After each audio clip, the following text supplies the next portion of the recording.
কি রে, কই যাস? বাজারে যাই, মাথায় ডিম আছে, বিক্রি করুম।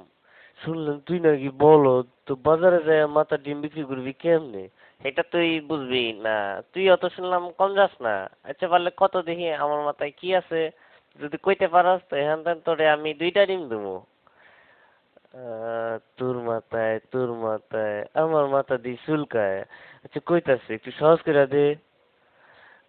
আমার মাথায় যা আছে এটার গায়ের রং সাদা, আর ভাঙলে কুসুম লাল হইতে পারে আবার হলুদ হইতে পারে, আর কম না কইলে বুঝে লইবি।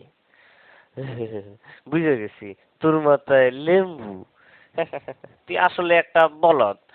হয় নাই, আমার মাথায় ডিম। ইসিরে, এটা আমি সন্দেহ করছিলাম।